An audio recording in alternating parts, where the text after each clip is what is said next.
we can see politically, socially, so different. Things are shifting. We've gone into the Aquarian age. So we need to be different to traverse these times. And personally, I feel like we are here. We've been born for these times. That's why we're Absolutely. here. We've all got a mission, whatever that is. This program is really about enlivening those, bringing them to life for us so that we can actually use their skills, their knowledge, ability, and do our own work, like clear Absolutely. our own crap, not going to somebody else who's going to fix us. I feel that we are past that time, that we, for those of us who are ready to do this, of course, in line with what we were talking about before. Yes. For those of us who are ready to do this work, it is now. We do it now. And that makes me think some of us have needed to be ready to do this work now to be the pioneering, like early adopters of the new way of being, the new human, and then just be the example for Yes. others without it being scary for them. I mean, there's always been highly alternate people Yeah. that can repel mainstream. It's on the other side of the spectrum. But Yeah. we need these bridge builders and be the one in the middle that actually closes the gap. So this is for the collective. This is for all of us. Which archetype will best serve us as we create our life by design? I love it. This is the world. This is That's awesome. fantastic, actually.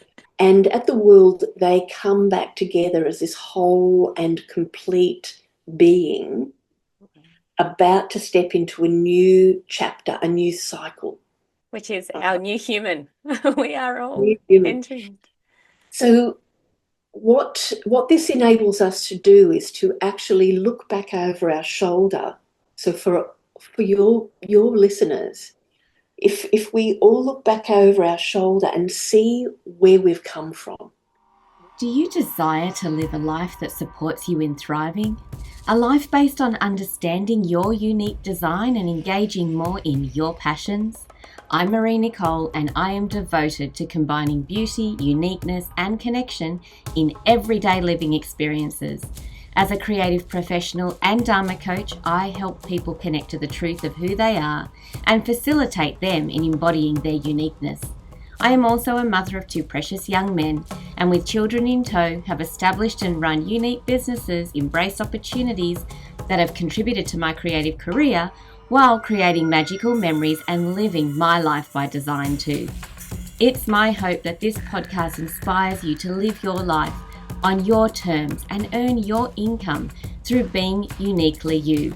Whether that's working for yourself or someone else, the key here is living a life in alignment with your unique design.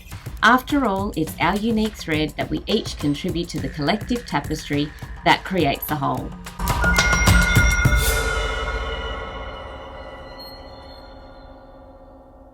So today's guest is Karen Seinor, a clinical hypnotherapist, counsellor, and psychic tarot reader. I met Karen through the Digital Solutions program and had the pleasure of being her digital guide as she embraced the digital tools available to her to support her business growth and expand her reach, working from her rural location in Albury, New South Wales in Australia. Now, a life by design in my eyes is not about controlling our lives so much as understanding what supports us in thriving. It's rooted in the essence of self-awareness and understanding our personal design and makeup, making decisions based on that.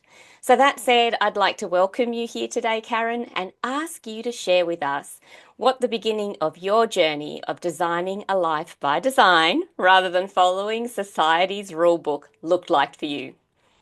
Oh, wow, what a big question. And thank you very much for having me here. Look, I think I'm like everybody else. I started off definitely trying to fit myself into the appropriate box so that everybody was happy that I wasn't, colouring outside of the lines.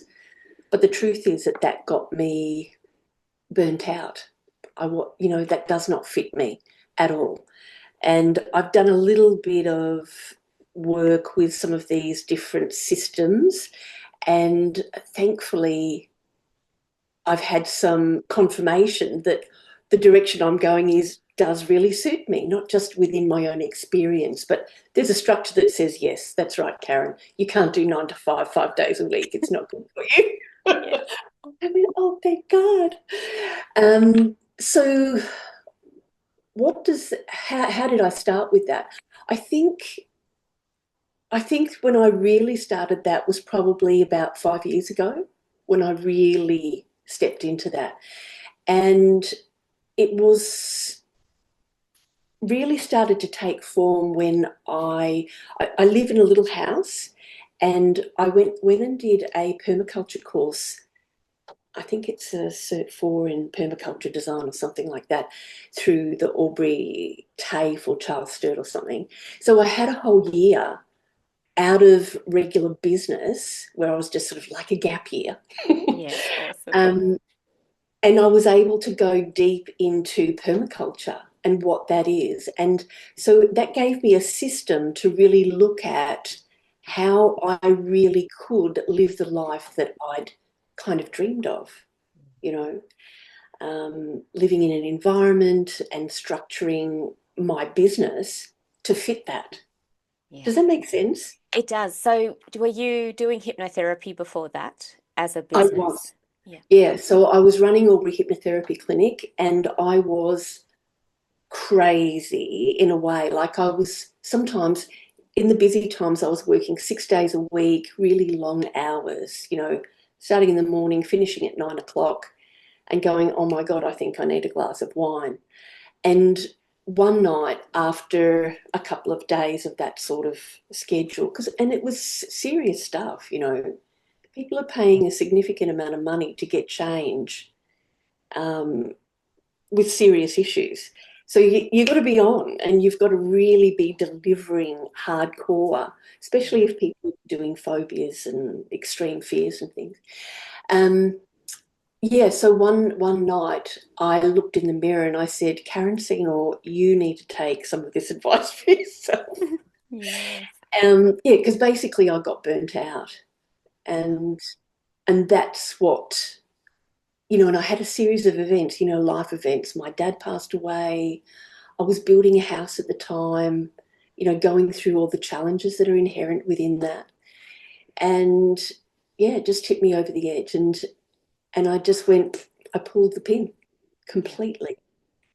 So, but permaculture is not what you do as your business. So then how did you get into tarot reading was that Oh, well, part of it? the tarot is the longest standing part of my business, shall we call it.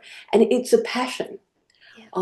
I started that 30 years ago. Basically, I don't know if you can see these. These are tarot oils. About 30, well, actually 31 years ago, really. I was sleeping next to the Italian Catholic, waking up in the middle of the night, and there were all these fragrances in the room. And there's some dude sitting on the end of my bed talking to me. So basically what I'm trying to get at is I channeled these. Yeah, wow. 22 blends. And back then, aromatherapy was not a thing. Yeah. I mean, I trademarked the name tarot oils back then because nobody even really knew what aromatherapy was that much. I think there was only one company in Australia that was selling the oils. So I got into the tarot through that because once I realised that the blends were for the tarot cards, I then went, shiver me timbers. I've actually got to go and learn about the tarot now, because what am I going to do with these things? Yes. So Awesome. I studied with a lady by the name of Anne Shotter, amazing woman, very lucky, I feel. She actually was the founding president of the Tarot Guild of Australia. Amazing. So I studied that with her, and I was never, ever going to read a tarot card. I just wanted to learn how to deal with these. But that's been my vehicle, and it's actually the tarot that got me into hypnosis and working as a clinical hypnotherapist, because I had a series of clients come to me, all with past life issues, that if they'd gone to see a psychologist, they probably would have been locked up. Or put on medication and yeah. Oh, definitely on medication, yeah. And so that encouraged me to go and do some training in past life work. So that's where I started. But I discovered that past life stuff is not where the meat is. Yeah. You know, the grunty, really groovy stuff is actually here in this life, So these is it current things. what we bring with us from the past life as karmic baggage or new experiences that we're accumulating? Yeah, it's more about, for me, I mean, dealing with past life stuff and clearing that, that's all fine. But the really, you know, because I love a bit of a challenge. I'm an Aquarian, you know, I've got to do it something a little bit different. So doing regular or clinical hypnosis, you don't know who's coming through the door. You get extremely challenging stuff, sexual issues, extreme phobias. You know, that's where the meat is. People aren't functional sometimes in their life. So I ended up going and studying that. And I think that's, once I got into doing that, I had to move away from working directly with spirit, because initially, when I was working with a client, particularly with the past life and in the early days, I was basically just putting them into trance. I dropped myself very lightly into a trance state, and I would basically channel the hypnosis script that was required for them. So it was very, very personalized. It was very, you know, connected.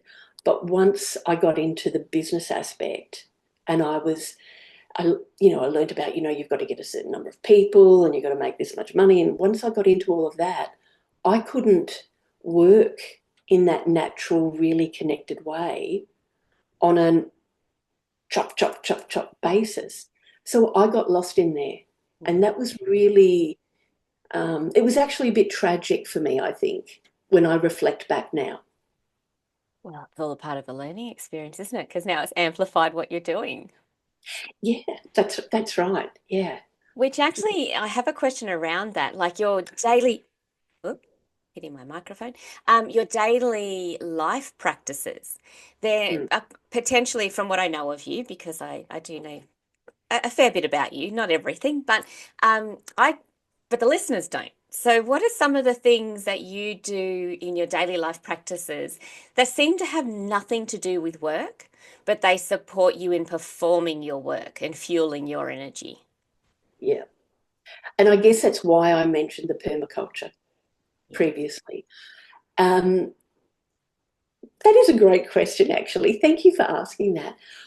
I start my day by being woken up by dogs. They come and wake me up. It is breakfast time. Get out. And so I wake up to this happy, joyful, fluffy little dogs. And I go outside, I feed the chickens, open the door for them if it's not already open, look at the garden and breathe all of that in. My feet are bare. Winter, summer, doesn't matter. And I just take in the garden. That's the first thing that really happens for me, that really brings me to myself. And it gives me deep pleasure to be alive. And that's really true. I can feel the emotion coming up. And it's from that space that I can do the work that actually matters to me and therefore translates into my clients. You know, I check and see what the bees are doing. I've got a couple of beehives here, and, you know, life is happening. So it sort of, that gets me going. Of course, then there's coffee. But you're already wired. Why do you need the coffee? It's interesting because I think that's actually habit. Yeah. Yeah. And I mean, these days, I mean, I used to run clinical rooms. I used to, you know, be in a space where everybody else who worked in that place was a psychologist. And I think the psychologists used to walk past and look in my room like I was some oddity. You know, there'd be aromatic fragrance coming out of the space. There were plants in the room. That was obviously weird. Not life in this artificial environment. exactly. The guy who owned the building, he was, he was the head psychologist there. And eventually, he put plants in all the rooms eventually. I think I started to sort of filter into his universe without doing or saying anything. But yeah, so now I'm in post-COVID, because during COVID I actually had to completely work from home and online and all of that sort of stuff. And I've actually just maintained that. Yeah. So now if clients do come to see me, they're coming to see me in this space that you can see here. And it's the first room when you come into my little cottage. So they walk down my driveway, past the weedy garden. They see the bees going in and out. There's a bloody hammock on the front veranda and, baskets of herbs and stuff like that. It's not over the top, but it's just like, this is actually a real place. So when you walk down that driveway, people just start to shift. Yeah. And so it prepares them for the change work in a way. And often I'm barefooted. I mean, back in the day, there's no way. I'd put face on, which I didn't love, and I'd have heels on and I'd look appropriate. I just can't be asked with that anymore. It's not actually me. Yeah. It's Beautiful. the work happens. And my client base has shifted somewhat as a result of this. But what I'm getting now is I'm getting my ideal clients. Yeah. Because Yeah. they align.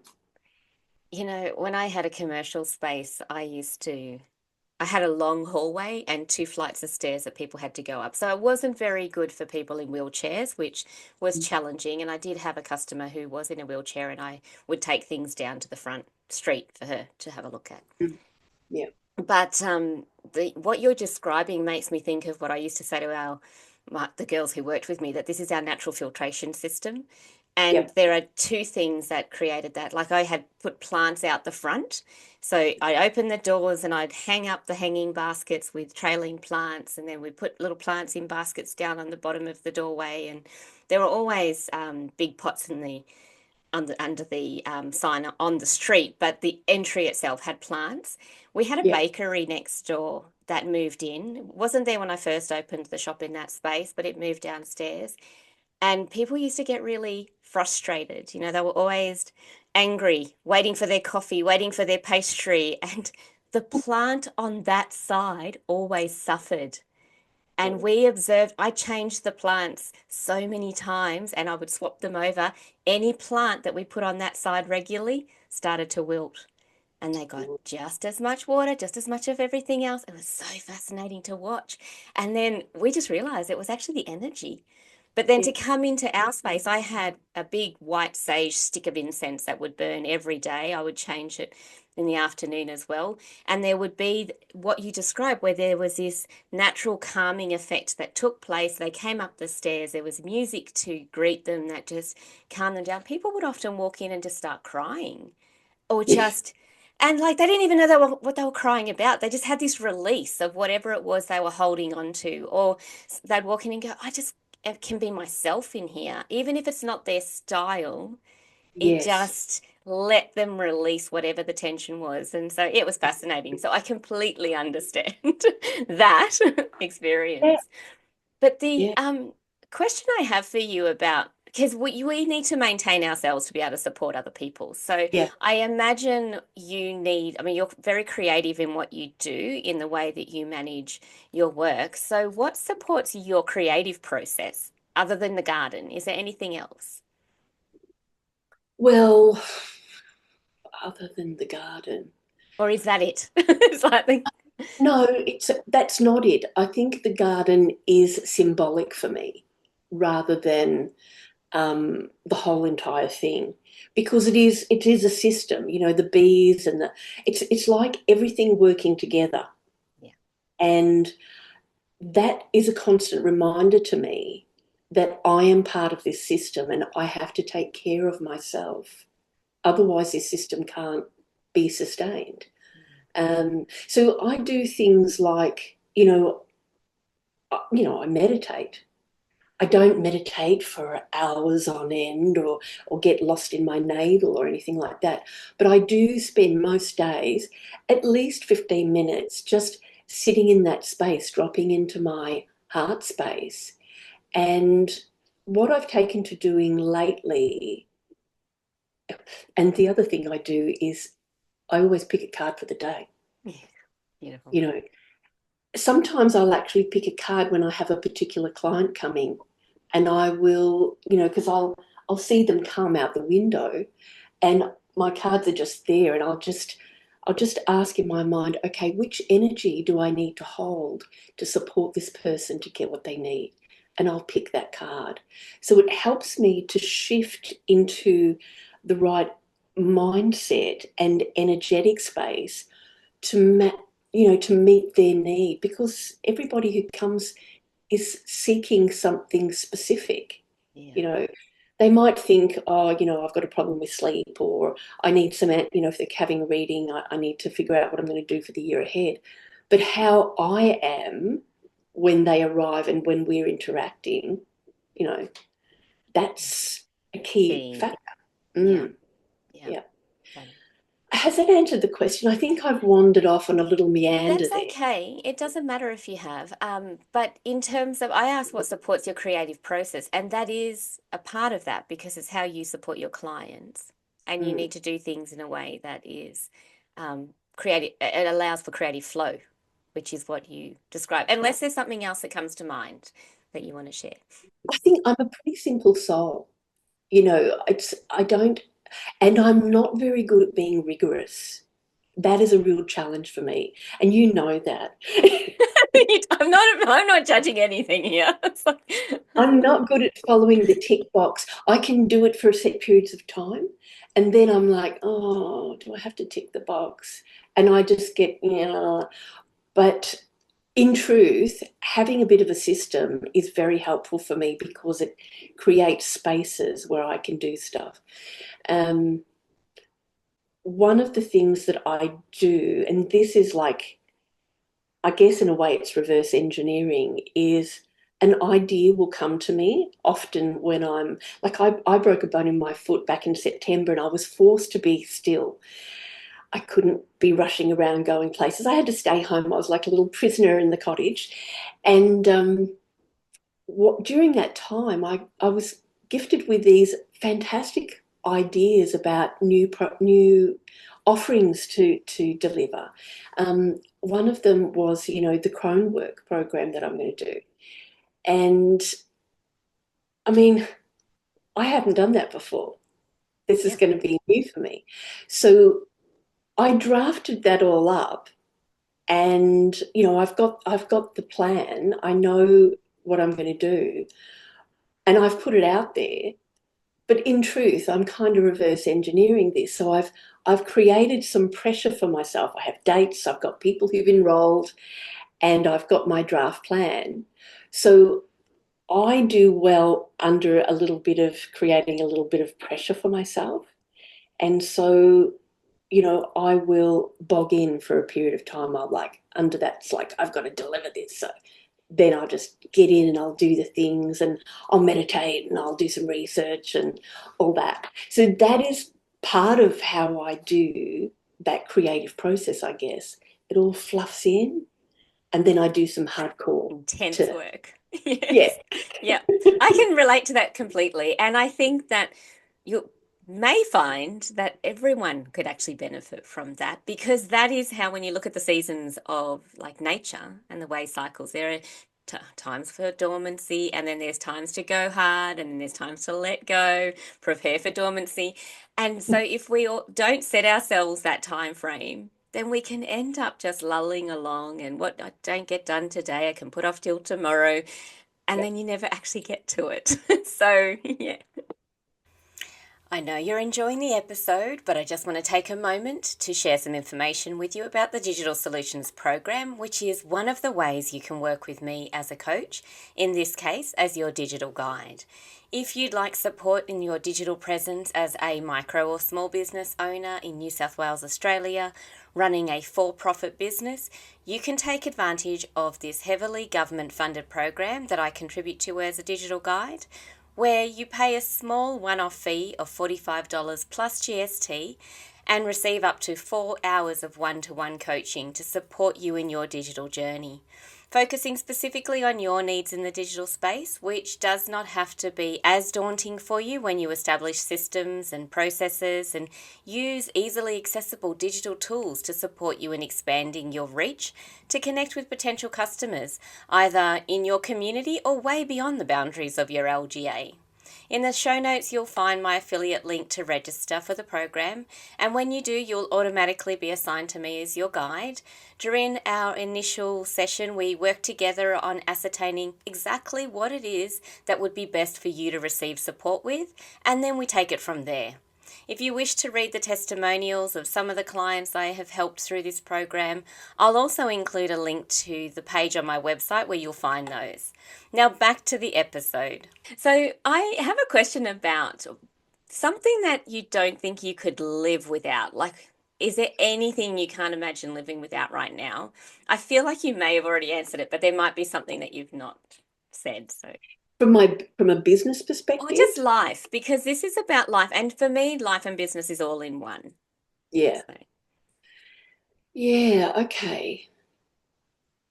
I've discovered that what I really can't live without, and I mean live well without, is downtime. yeah. Time where I just actually don't see clients. Like tomorrow, for example, I'm I'm seeing nobody tomorrow except in the evening I'm running a class. Yep. So I've got students coming to learn the tarot tomorrow night, but all day tomorrow is completely wide open for me. So I can just play and fluff and clean the house if I need to. I can read a book. I can do whatever I want. And I need those gaps of time because it's in those spaces that I refill my own cup and I've got something to draw on and to give. And also that's where the inspiration comes in those spaces. Yeah. Yeah. Yeah. Not when you're in the intensive doing. That's, Yeah. yeah. And I've been in a place in the past where I've held down a job and, you know, I'm out there doing the things and then I run home, quickly change hats and then show up and I'm going to do, a reading for somebody or a counselling session. And I'm not fresh. Yeah. I'm not, I guess I'm not ambient is the word that Yes. popped in my mind. And really, to me, whether you're teaching or counselling or coaching even, you know what I mean? It's your energy. It's the energy that I hold.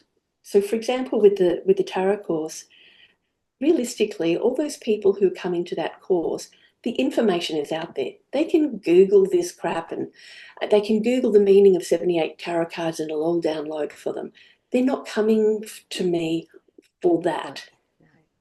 They're actually coming for 30 years of experience of actually doing it so that when I do describe it, it's from a place of knowing. Yeah. And they have developed a relationship with me of trust. And it's proven information for them. But most of all, it's the container I hold for them so that they can step into their power and do that extension of their own skills. Yeah. So I've got That's to be in that.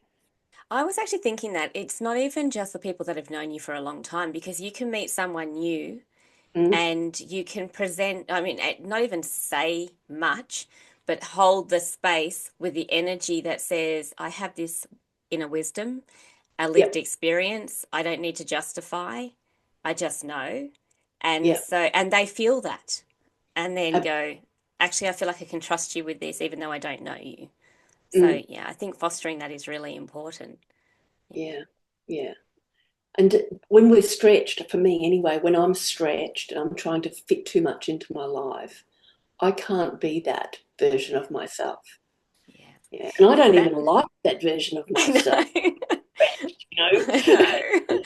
I know. I said that on Saturday. I actually said to my youngest son, I dropped him off at work because he's been working 8 days straight, and that means I am dropping him off and picking him up for 8 days straight. And he starts at 8 o'clock in the morning most days. So it's, pretty. And I like to get up and do my yoga and my journaling, have my tea, and do my things to prepare myself. So he was like struggling to get up that day. And I said, I'm tired too, but and I have a lot of work I could be doing, but today I just need to step back.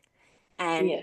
for me, what I can't live without is actually creating something with my Mm, own hands. And so I just immersed myself in making, even though I knew I had a lot of work that I could be doing right now. I was like, I'm just going to burn out doing that work if I keep pushing, and that's not worth it. So yeah, completely agree with that. yeah. But on the flip side, what is something that you don't, that you're so glad that you don't have to worry about dealing with anymore now that you're the captain of your own ship? Mm, okay, how do I say this nicely? I, Diplomatically. I'm really pleased that I don't have to deal with corporate politics. I'm very happy about that. The different agendas of the various people, that just complicates things and it takes away from the work. Yeah, And absolutely. that's what I'm about. It's about the work. I don't care what your personal power base. You just go and have, I'm Yeah. happy I don't have to deal with that. No, that's perfect. I completely agree with that. And is there something then that, now this is, it might be a hard question to ask, but I'm curious about it. Is there something you've changed your mind on since you've gone full time in your business that you didn't expect you would? Like you just didn't either expect one that you would ever want to do that or see the need to do it or enjoy it as much as you have. It's like, Yeah, okay. I don't know if I'm answering this properly. But I'm going to have a go. And I want to try and answer this in two ways. One is I have limited the amount of client sessions I do. I've actually pulled that in much smaller. So I basically do 2 days a week and with, face to face or online, So, and I've scheduled things. So I do two clients in the morning, like a 10 and 11:30, and I'll do a 4:30 and a 6 or, around about that. Sometimes I change it up. And so that, and some Saturdays I'll do 2 or 3 clients. That's basically how I'm rolling at the moment. And I never thought that I'd do that because, oh, is that enough money? Oh, we're supposed to make a certain amount of money and all that stuff.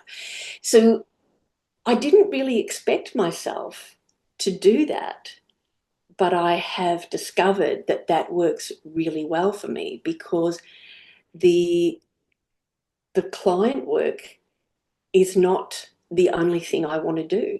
yeah. You know, I'm working on a writing project and I really love teaching.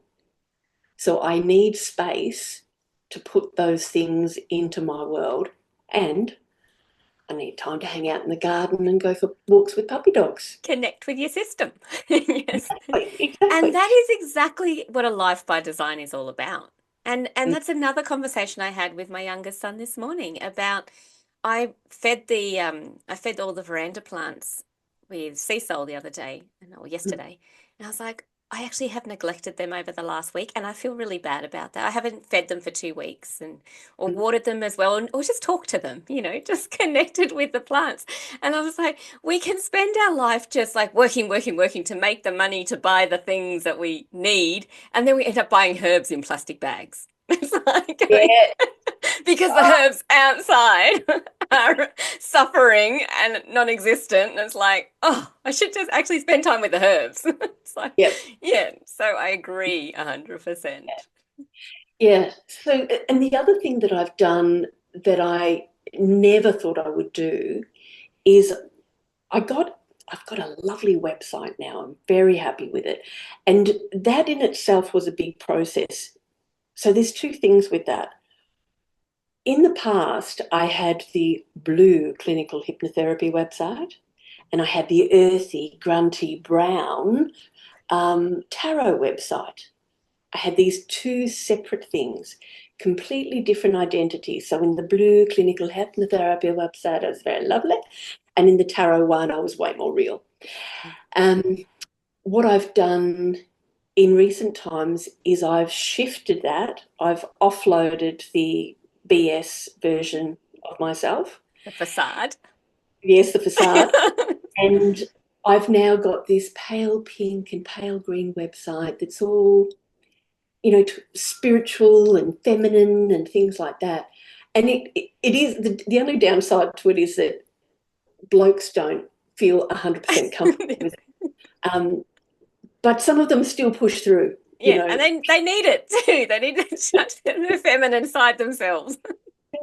So with that website, going through the process that I went through, and that was really fun, I actually integrated the different parts of myself, which had been a major issue for me, really and truly for decades. So I've combined the parts of myself, and I've allowed that more spiritual version to show up and be seen. I've moved away from the fear of that. Yes. To a large degree. And I actually feel that's coming through in society though. Like we're heading maybe, into that people are starting to go, I just can't be the two-face, here in one place and something else in another. And yeah, so to be able to relax in our being, it's just who we are wherever we are, is exactly. the best Yeah, approach. Yeah. yeah. Yeah, so I never ever thought I'd do that. But the truth of the matter was, like, I live in Albury. It's not Sydney or Melbourne.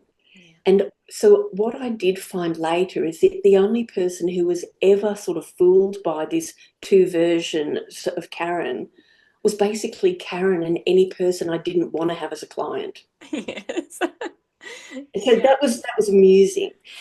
And the other thing that I never thought I'd do that I have done is I've allowed people to book themselves in online without me vetting them. Yeah.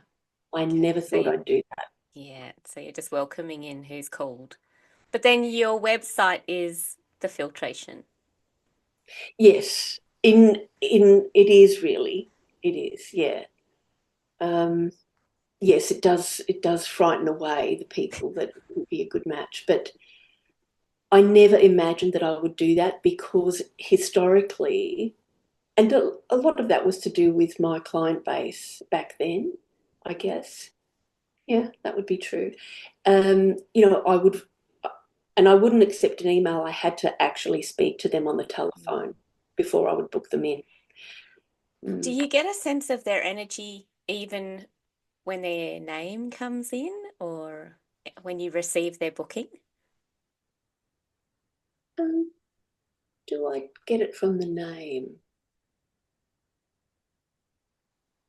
I'd have to, yeah, I'm having to think about that. Maybe tune into it and the reason I ask that is because I used to sell mostly, not only online, but before I had a commercial space, I sold at markets and online. But my biggest trade was actually through my online store, and I used to sell to the US and Canada and anywhere, Singapore. I never met the people, but I used to custom make guitar cases for people or instrument bags out of old blankets, and I would send them like with the interaction that was back and forth on what colors they want, and I would then send them samples, And I would actually, in my being, just know that that blanket was for them. I'd send them like 6 different to choose from, and I'd go, that one's for them.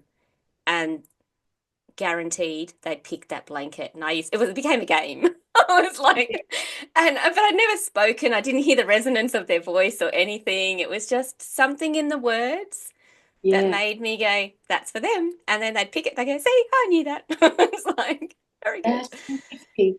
I think I haven't gone through that process. I haven't consciously done that because I have zero interaction.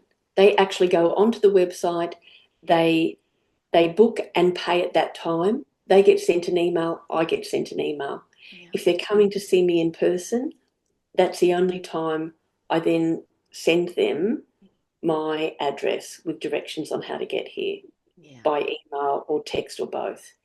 So, and I'll get a thumbs up from them most of the time. So the majority I have no interaction with. Until they get there. That's fascinating. So, but I think you're right. I think the website does filter them out. I believe it would, because I Mm, know for me the shop was that, and I actually, because I mean I'm in a small town myself in Yass, and mm, I have people say to me, oh, we don't have such and such offering around here, and it was things that I would offer, and mm. it could be something like sewing classes. I had that just last week. No Yeah, one does sewing classes. I said I did sewing classes for years, and I promoted it everywhere. But that person who I have met since closing my store had never been into my store.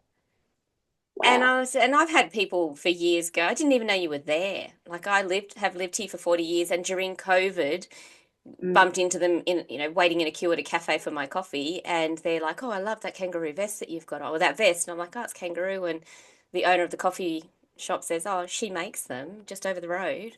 And this lady had never been into my store, and she's like, oh my goodness, I go overseas to get fur vests all the time. So she came and ordered one. So I think, you know, that filtration system sometimes actually is a barrier, because yeah, if people aren't willing to follow their curiosity, the number of times I've heard, I always wondered what was down that hallway, but I never ventured down. And so I was like, well, you weren't really my target audience, because curiosity is a big part of what I want people to embrace, and yeah, not just have to know before you even get there what's down there. Yes. exactly. It can Yeah. work for and against us, I guess. Yes, and I think, I mean, back in the day, running a bricks and mortar kind of setup, you've got your signage out the front, you've got your social media, you've got all the different touch points. And this version of business does not have all of those. So there, yeah, I think you're right. There, it is also a little bit of a challenge But you at can times. also have all of the signage, like I did. I had a lot of signage, and I even had a custom cast iron frame made out of into vines around a swing sign that was just beautiful and captivating. And that's why I put the pot plants out the front, and it was a bright turquoise crackled pottery, so it stood out under the sign with the star jasmine growing up the pot. And then people go, "I didn't know you were there," and I'm like, "How much more could I do?" to get your attention. I even put fairy lights on the balcony, so at night the whole thing lit up like a starry night sky, and there were plants up there. So people always looked up there, and some people just thought I lived up there. But I had Oh, signage, side of the doors, swing sign on the street, the swing sign that was above their head. I'm just like, okay, I don't think I could have done more to indicate. exactly. So, I mean, that brings us to that thing about the frequency, isn't it? It's like, so if they are not oscillating at the same frequency as what you're offering, it doesn't matter what you do, it's Or not they're going to fearful. They could be fearful of actually entering and discovering something about themselves. They're not ready to be curious. And I Yeah. actually felt that was the people that I have met after closing the store, or like the lady during COVID, she actually came in and ordered a kangaroo vest. So she got one, which was great. But the people who never came in, never followed their curiosity, I had learned that they had their own stuff going on that held them back from venturing into the unknown. Yeah. So I'm not surprised they didn't come in. Yeah, Yeah. So, I mean, that person at that time, they were mismatched and you wouldn't want them. exactly. Well, and it wasn't right for them. So Yeah. That's the whole mismatch. So it's just, I mean, people probably come to your website years later and go, I didn't even know you were here in Albury, but that's when they need you. It's like, Yeah, that's right. Yeah, exactly. Yeah. Speaking of need, what have you got coming up, like offerings wise, that you feel like our listeners would benefit from hearing about? Okay. So I'm offering the Crone Work program. That's happening in May. I've got a little special going on at the moment. So I've got a certain number of places that if they, opt in before those have gone, they save $69. I'm trying to be a bit businessy. So I think it's $180 for a 6-week program. It's online, so wherever, Wednesday evening, 6:30 till 8. I'm actually really excited about doing this, like really excited, because I think we're all here. Sorry, I'm just going to get excited for a moment. No, good. I want you to. That's what I want to. I want people to feel it. Yeah, I am really, really excited about this because I feel like we are here. Most people will know something about the astrology that's going on, this lineup of planets that's happened in January. And we can see politically, socially, so different. Things are shifting.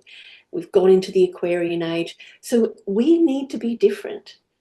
We need to be different to be able to traverse these times. And personally, I feel like we are here. We've been born for these times. That's why we're here. We've all got a mission, whatever that is. And so this program is really about accessing the crone goddesses, the wise women in myth, and enlivening those, bringing them to life for us so that we can actually use their skills, their knowledge, ability, and do our own work, like clear our own crap, not going to somebody else who's going to fix us. I feel that we are past that time, for those of us who are ready to do this, of course, in line with what we were talking about before.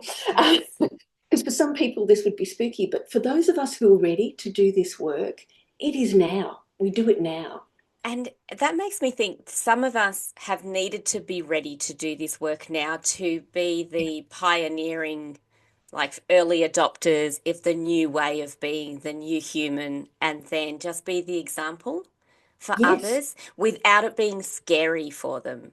And I feel like some of us, I mean, there's always been highly alternate people that can repel mainstream because it's so far from their reality and spectrum, like it's on the other side of the spectrum. But we need these bridge builders where you can still relate to that corporate environment in terms of you can be relatable, not relate to it, and then still relate to the alternate and be the one in the middle that actually closes the gap, because we are going to need more. Yeah. Exactly. And I guess that's who I sense is actually going to come to this. Those people who are ready to step into their power in a way that honours them and enables them to be the holder and the guide for others as time goes on. And, I'm going to use the things that I know. So the goddesses are our core piece, and tarot, aromatics, meditation, ritual. It's not going to be far out and freaky. It's not. In lots of ways, I'm very mainstream and quite conservative. It's all relative, isn't it? Yeah. But it's completely doable. And I feel that the real difference is that we are going to come together to move into our own power and actually know that we are the ones that are making the connection. So each person participating is going to be making their own connection with the goddess. It's not the teachers doing it for us. Yes. You know what I mean? Yeah. Genuinely, I'm going to be like the holder of the container, the facilitating that, and just holding the energy. Yeah, and allowing that being by being it yourself. And that you said something earlier about being in the corporate can, like, that's something you don't miss. But having the faces or having the facades, the two different versions of Karen.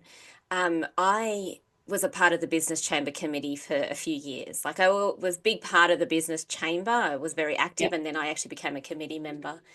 But I never tried to be businessy. Like, I'm a business person. That's a big part of what's behind all of what I do.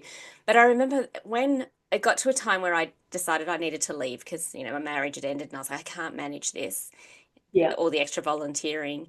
And the vice president asked me not to leave, if I could hold on a little bit longer, because he said, we just need you in the room.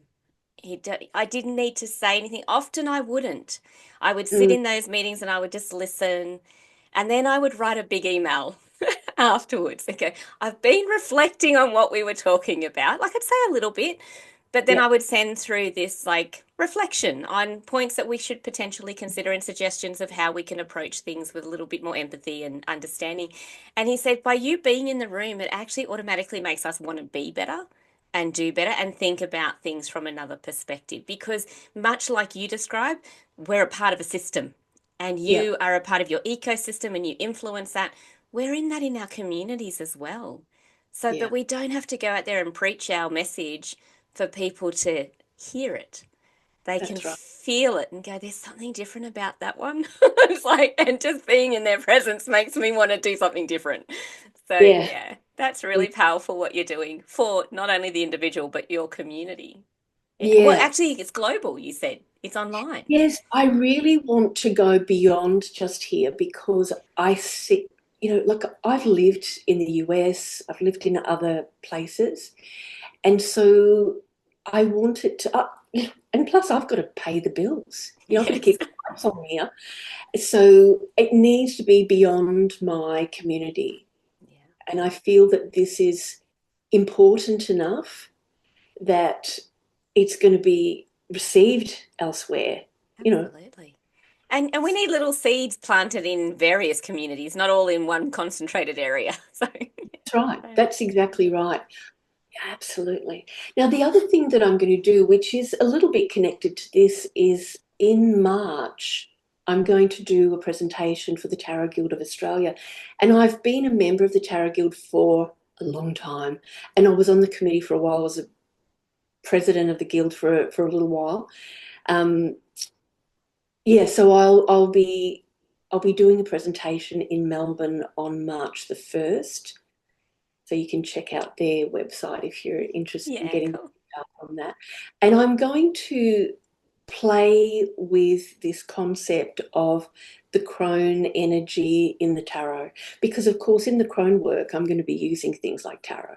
So it's a way for me to present the concept to another grouping of people, and hopefully some people will love it so much that they all love it so much they just join.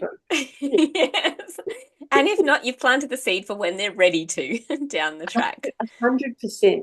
Because of course I'm not going to go there and promote my introduction to tarot course, because there are already tarot people. Most of them are, experienced or in that learning phase. So Beautiful. Do you have a tarot deck near you? Do I have a? Oh God, of course. Can you pull a card for us and give us a little special? Okay, so give me a context. What are we in? Shall we do it based on the moon cycle? We're heading into the full moon, or is it context for the listeners? For the listeners. Okay, so a life by design. I don't know much about tarot, so I don't even know how to ask you. Okay. So, how about we ask this question? What archetype from the tarot, so which tarot card, can we draw on to support us to move into designing that life that we want to live? Yeah, perfect. And knowing that the full tarot deck has 78 cards. Yeah. And I'm using my tarot deck, which is the major arcana only. So this is the big soul initiation cards. Yeah, beautiful. This is the grunty stuff. All right. So this is for the collective. This is for all of us.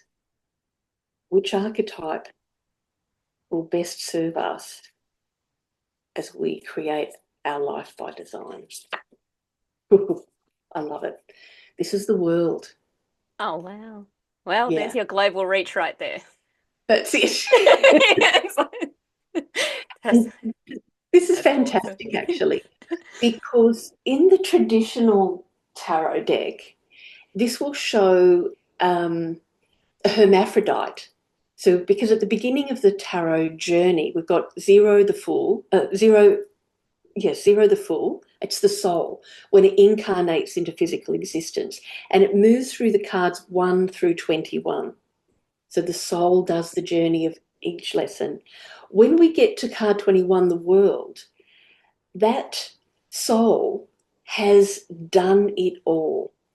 And they've split off into various genders. They've had all the lessons, school, midlife, all the things.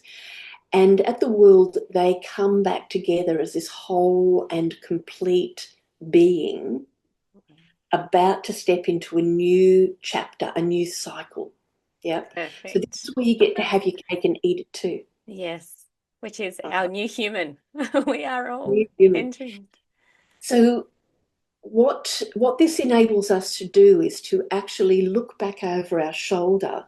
So for your listeners, if we all look back over our shoulder and see where we've come from, what we've learned along the way, and integrate that knowledge, we're in that space where we know we're accomplished in our life as it is right now, but we know that we're on the verge of something new, exciting, and a little bit scary.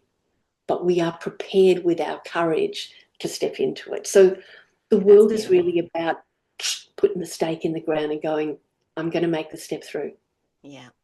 So that it's beautiful. It actually aligns perfectly with my own life's journey right now. And I use oracle cards, so that's why I have no idea about the tarot, but I'm fascinated by this because that what you just described aligns also with human design and your profile. And I'm a 6 profile, and you get to that third stage of your journey, three different stages, and that's when you take all of your learnings from the previous experiences and you now alchemize that into your offering to the world. So that's perfect for me personally. So I hope for the listeners you got something out of that too. One of the cool things about the tarot is it's everywhere. It's absolutely everywhere. I make all my business decisions with my tarot deck. That's the truth. Yeah, that's awesome. Any big decision gets made with that. I look at, and not in a way of powerlessness either, but from a place of research, gathering data, like even when I should do an offering, should that course be in the winter, the summer? And I choose cards to see what's going to be the best outcome. That to me speaks to your intuition, using your intuition to guide you. And the tarot card is just like a physical representation of that. Yeah, we could go down a rabbit hole with that so much. Yeah. And because there'd be one grouping of people who'd say, no, the tarot is a very specific, it's very, it's almost scientific in terms of there's stories and information that's stored within the traditional imagery of all of that. And there is absolute truth in that. And equally, what you've said is 100% true. It's a For me, combination of the two. exactly. That's where I sit there, where we draw both. And I mean, these days, honestly, between us, I don't need the cards anymore. You just like doing it. I love doing it. I love doing it. And I think that you're right. Once we move into that place, we don't need external tools, but they do offer us a foundation upon which to rest, a guidance system, and it also gives something for the clients to look at, and to identify with. And we are after all still human, Oh, still God, having a human experience. So we still get thrown off our center. And yeah. something like that can just help realign, recalibrate. Exactly. Said this to my students last week. I said, if you get stuck when you're doing a reading, just look at the card and just start describing what you're seeing, because you relax, your mouth is working, and then the intuition can start to flow along with all the things that you're learning intellectually. And that's the magic. That's Yeah. the special sauce, isn't it? That's gorgeous. I love it. Thank you so much for that. I wanted to ask you more on the tarot earlier, and I was like, no, just hold back. It's like, I hope she's got a deck nearby. Let's just play with that. I have probably got about 50 odd decks in this Yeah. small space. Yeah, awesome. That's fantastic. Oh, thank you so much, Karen. So, what's the best way for people to connect with you and what you've got coming up? Your website? Okay. Yes, definitely the website. So I'm www.soulfulandwild.com.au. It's just the words. Yeah, Soulful beautiful. and wild, yeah. And do you have a YouTube channel? And I've got all the things. is I've all got, of that connected on the website? Like when they get to that, will they be shifted out to all the other yeah, places? Yeah. Pinterest, YouTube, TikTok, Insta, Facebook.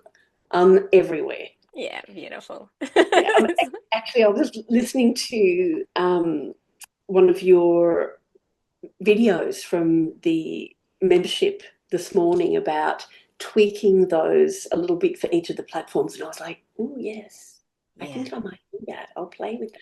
So that's Yeah. my next fun thing when I've got a Tuesday to do whatever I To want. do what you want. Exactly. And I'm going to just broaden on that a little bit for the listeners because they won't know what you're referring to. But in Yeah. terms of one person could be on all of those platforms, but on different platforms, they're wearing different hats.